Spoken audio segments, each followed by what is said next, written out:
And this is the last video I will do here because it's getting dark now in this forest here in Treblinka. And this is a section that I particularly wanted to have a look at because this is where the train would have brought everyone to this extermination camp. And it would have probably been in weather like this. Well, of course it would have, at that time of year. And this is where they would have come, arriving here, pretty much knowing exactly what is coming. Although it would have been hidden because further along this track here that I'm on, this is obviously not, this isn't an actual train track. This has been put here to demonstrate what the train track would have been like here. But as we come along here, further along this behind, what they did was they made a fake train station to convince people that they were coming to a labour camp or something like that, to work or to whatever. I don't know the history on it, so don't quote me on this. You know, you can ask me anything about OCD from every angle and every difficult question under the sun, and I get asked all of that. But when it comes to history of World War II specifics, I definitely do not know that in detail. And again, another big open section in the middle of the forest. And like I was saying in the last video, the emotional experience that I have is that one, for me, that I'm experiencing is kind of just like I said, if you hear a shocking story, it's like, what? I can't understand that. It's kind of crazy. It's just kind of crazy. Can't take that in. That's the emotion. That's what I feel.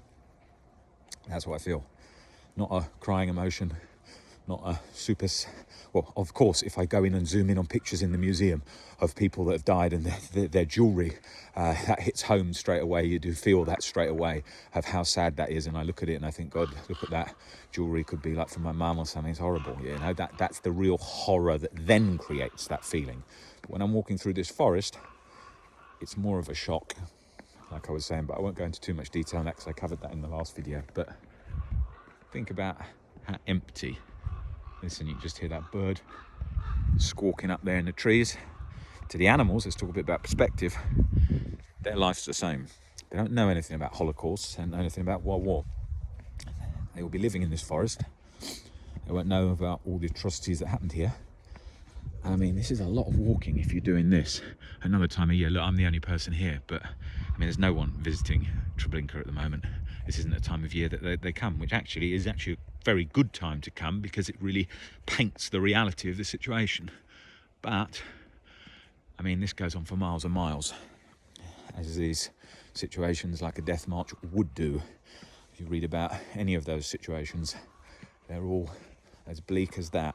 Endless walking till you die, where people were propped up by other people. So when they were in a group and they were walking along, when one person was tired, ill, felt like they were dying, couldn't carry on, the others would prop them up in the middle and carry them along. And those survivors would feel particular guilt over that. When the others died and they survived, even though it was just a game of chance, how did they survive and no one else survived? All that kind of stuff.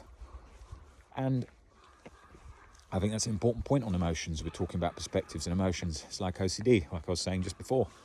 People say, oh, I shouldn't be feeling this, I shouldn't be feeling that. I feel that a bit when I walk through here.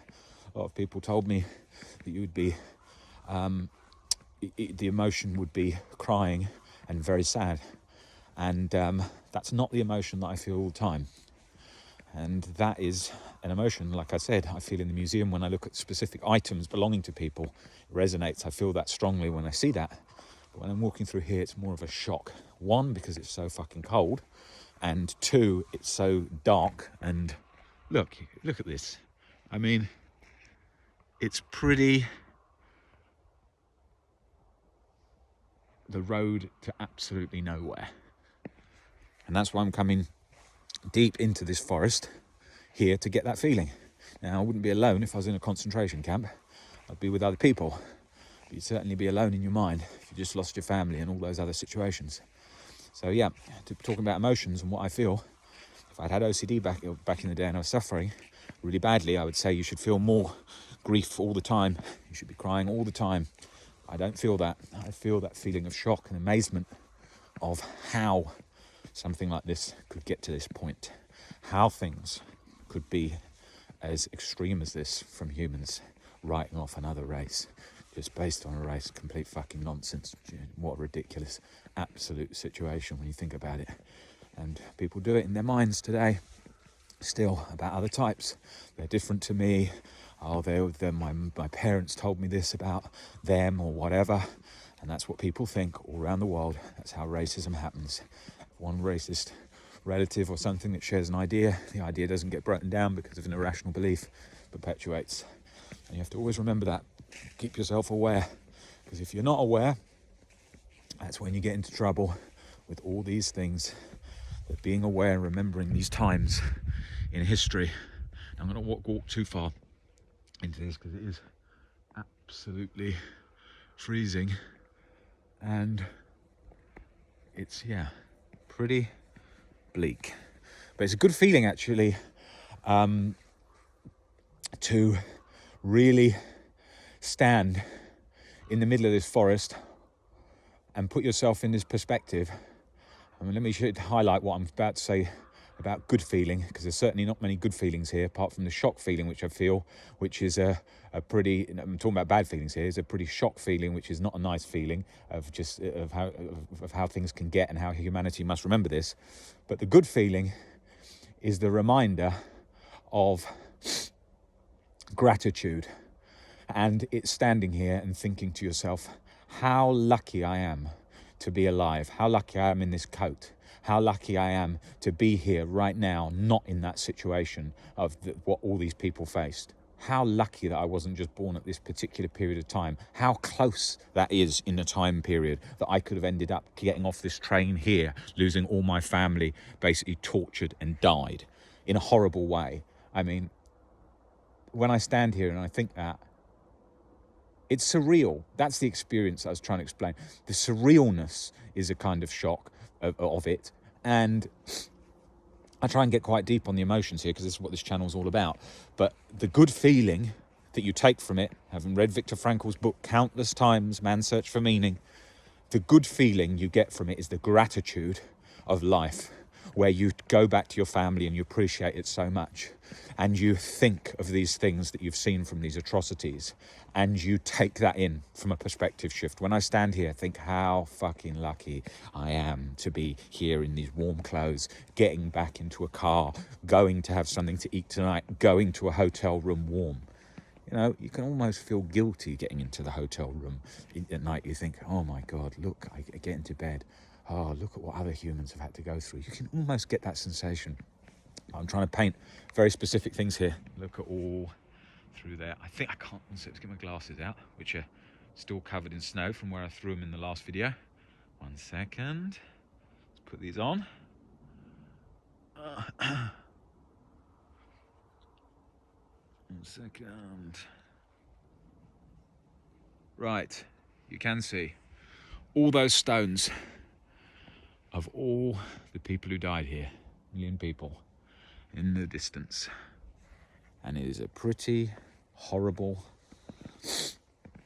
place to be. Of all places you could be in the world right now, in a death camp. And it's surreal. And it has all those feelings that go with it. And whatever you feel, it's fine. Whatever you experience when you do these things, it's understandable.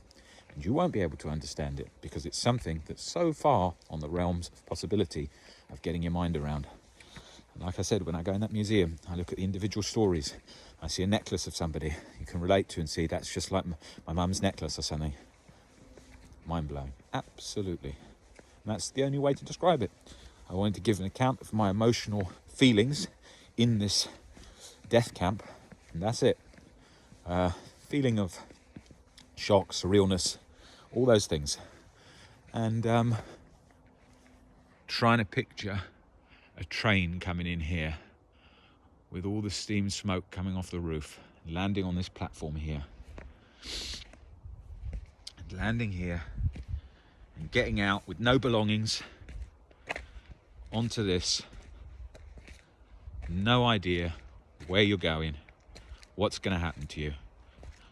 Who's going to die? Who's died?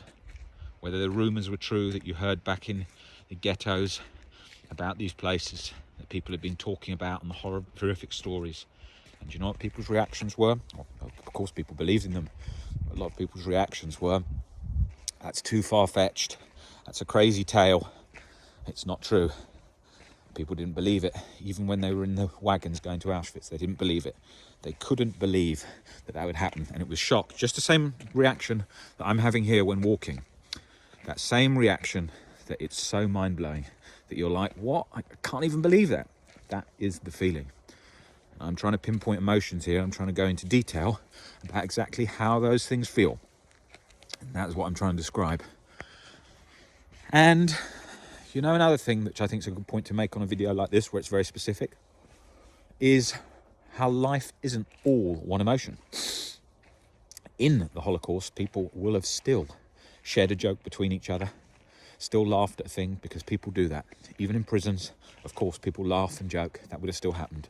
The same in war. There'd have been all the other emotions all the time, the screaming out into the sky, as if, because a lot of people, of course, would be religious, as if like, why are you doing this to me? How has this happened? Why is this situation like this? That would be happening, and they would be doing that. And that's natural, and that's understandable that people would. But in reality, even amongst all those moments, you would still joke, you would still laugh at times, and you would still appreciate things. Of course you would, especially when faced with so much horrible things. But when you're constantly being chased, adrenaline, no sleep, no food, nothing, whole life's on survival. Whole life is on that. Like when you're ill, you still laugh when you're ill. But it's not the same, is it? It's a horrible, horrible, horrible feeling. But being ill and being cold, being here, I mean, look, it's so dark here and so depressing. I mean, if that driver who's far down that road, if he wasn't there and I was having to live in this thing, in this death camp tonight, and I was having to stay here, apart from the cold, it's eerie as hell. I just said to that driver, I said, what do you think of being out here if the car stopped, how you'd feel? And he said to me, I wouldn't like to stay here. He said, because there's too many ghosts and too many things all around, and it's too eerie. And I can tell you, when you stand there and you look at that, and you now sit in silence, you just go back in the years, and you think about all the people that were here 70 years ago, more than 70 years ago, but if you think back all of that time, not much more,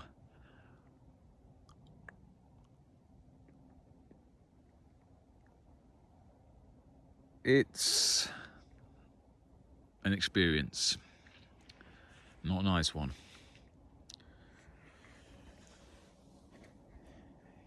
You get the feeling of it. You get the feeling when you stand here with no one around looking at this. You get the feeling of the darkness. But you've got to stand quietly to feel it. And it's not the feeling that they would have felt. But you get some slight insight into it.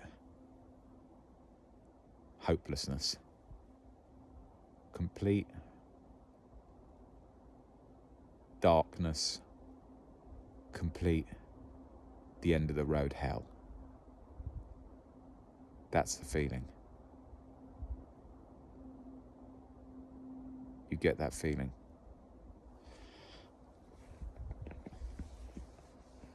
But like I said, you would do everything to survive. And you'd be surprised at the things you do to survive. And you would think about everything that you would do to survive, and you'd be shocked at the things you do to survive. And I was just thinking now, if that driver right down there drove off right now, I just saw him go and left me. I'm 4 kilometres away from anyone. There will be road signs down there, so I'd be all right getting back. I don't think I would die, but I would not like it. Then imagine their situation. Different world, whole different thing. Very hard doing videos talking about emotions, as I said in the last video, to try and do it justice and try and speak about it, especially on a topic that you can't. It's very hard, but you know, whatever you say, someone could say, how can you say that because you do this? I'm trying to picture what I feel here now with what I'm feeling.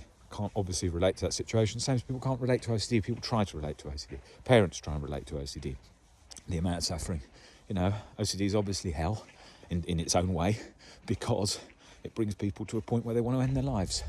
So the people who go through it understand what that pain feels like. I can't understand the pain of what being here feels like, but I'm getting a slight glimpse of what some of their reality looked like, some of the shape of what that was like. And it's getting dark now, as you can see by this video, and some people are watching it thinking, bloody hell, that's got a bit dark, you know, but I'm doing it to show what the reality would be like, because I'm walking around in the day for earlier of this video, and now when it goes to night in the pitch black in here, we're just hearing gunshots and people screaming. Can't even imagine.